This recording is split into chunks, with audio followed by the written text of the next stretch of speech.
હજુ તો કાલે જાન્યુઆરી સ્ટાર્ટિંગ થયો હતો અને આજે ડિસેમ્બરનો લાસ્ટ ડે પણ આવી ગયો. મને તો આ જાન્યુઆરીથી ડિસેમ્બરના દિવસો એક મૂવીના સીન જેવા લાગે છે.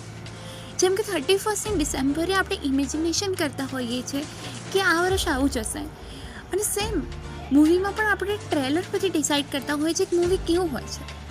જાન્યુઆરીની સ્ટાર્ટિંગમાં એક મૂવી જેવું હોય છે, જેણે મૂવીમાં શું સસ્પેન્સ હશે એની આપણને ખબર નથી હોતી. તો સેમ જાન્યુઆરીના દિવસો પણ કંઈક એવા જ હોય છે કે જેને આપણને નથી ખબર હોતી કે આ વર્ષ આપણું કેવું જશે. અને જેમ જેમ મૂવીના અંદર ટ્વિસ્ટ આવતા રહે છે ને, એમ જાન્યુઆરીથી ડિસેમ્બર સુધી આપણી લાઈફમાં અલગ અલગ એક્સપિરિયન્સ થતા હોય છે. દરેક મહિનામાં એક નવો અનુભવ થતો હોય છે. અમુક સારા અનુભવ થાય છે તો અમુક અનુભવ આપણને ઘણું શીખવાડી દે છે.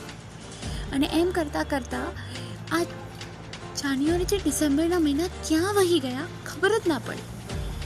અને જે મૂવીના દરેક વખતે એન્ડિંગ એકદમ હેપી હોય છે ને, એમ આજે વર્ષનો છેલ્લો દિવસ પણ એકદમ આમ હેપી રીતે જાય ને એવું કર્યું. આજે જાન્યુઆરીથી લઈને ડિસેમ્બર સુધીની દરેક મેમરીને આપણે મનમાં વાગોડી અને એમાં થયેલા બધા સારા એક્સપિરિયન્સ આપણે એવું છીએ કે આપણા નવા વર્ષમાં પણ એપ્લાય થાય. અને જે પણ વસ્તુ છે કે જેને આપણને સમજણ પડી છે, કે જ્યાં આપણે ખોટા પડ્યા છીએ અને જ્યાં આપણે કામ કરવાની જરૂર છે, બસ એ બધી વસ્તુને શીખીને આપણે નવા વર્ષમાં પ્રયાસ કરીએ. અને નવા વર્ષમાં હવે આપણે એન્ટ્રી